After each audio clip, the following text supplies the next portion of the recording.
Welcome to our video bulletin for Friday the 2nd of July. I'm standing here in my front garden with a place which has particular resonance for me for our lockdown worship.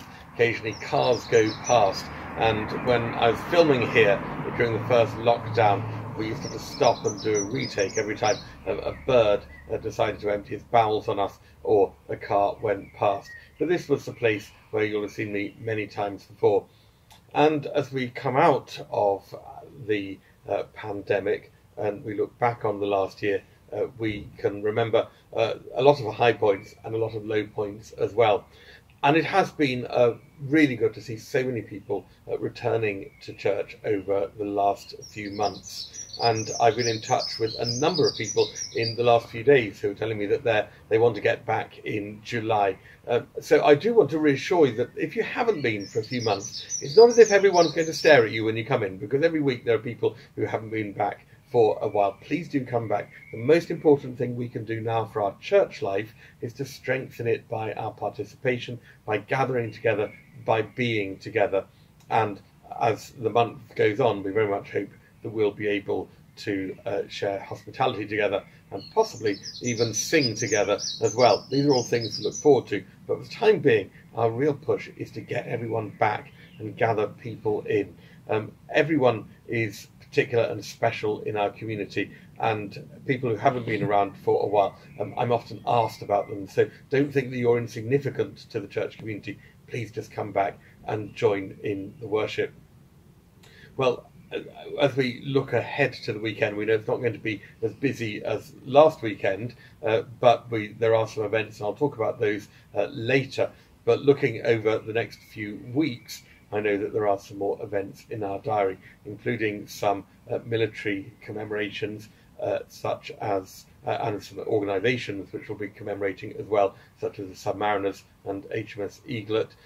Then as we get into August, we've got the 80th anniversary of the Arctic convoys leaving Liverpool on the 12th of August 1940. And those anniversaries will have significance across the country. I'll say more about those nearer the time. However, closer to home, let's find out what Ian and Anne have been talking about. Hi, everyone, and welcome to the assistant for this week. I'm Ian, parish assistant, and in my unquenchable thirst for knowledge, I have come seeking among the brave members of the congregation for some information about some things that we don't know about. So today, we're going to talk about something that many of us have, but few of us understand. With Anne. Hi, Anne. How are you today? Hi, Ian. I'm fine. And yourself? Yeah, I'm fine. Thank you very much. Still in beautiful Chicago, Illinois, though again, the weather is poor, so I'm inside. So what do you have to assist me with today, Anne? Well, today I thought we could maybe talk about the eye. Yeah, it's a bit like a camera or a microscope. So the eye is almost circular, but with a bump at the front. That bump being the cornea. And the cornea is clear. And that's why we can see. If for any reason your cornea becomes cloudy, if you get a big scar on it or something, then your vision is reduced. So if you think of a camera, the cornea is like the front lens. And a bit like a camera lens, it's convex lens. Then behind the cornea is a little gap, which is called the anterior chamber. And if you think of, go back to the microscope analogy, the cornea is like the gross focus on the microscope. And the lens is like the fine focus. And the lens then can focus those incoming rays onto the retina at the back of the eye. And the retina is like your photographic plate. There are two main sorts of receptors in the retina. The rods, which we get all the way around the eye, and they're very good for low ambient lighting. And then there are the cones, which come in three sorts. picking up different colours, and therefore give us the colour vision.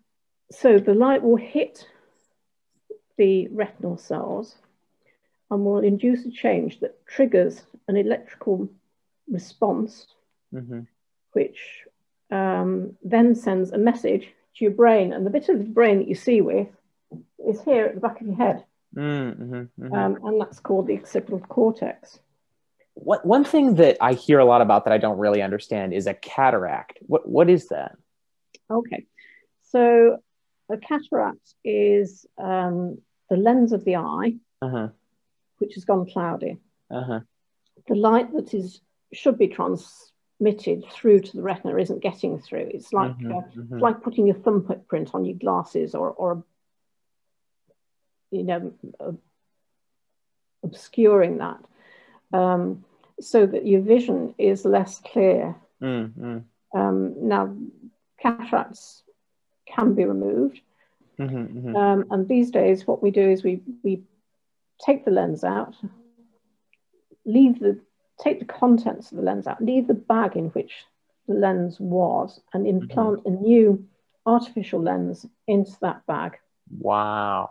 To help people to see. Wow. Now, the most lenses that we use in this country are one fixed focus lens, so that it doesn't get rid of the need for glasses altogether.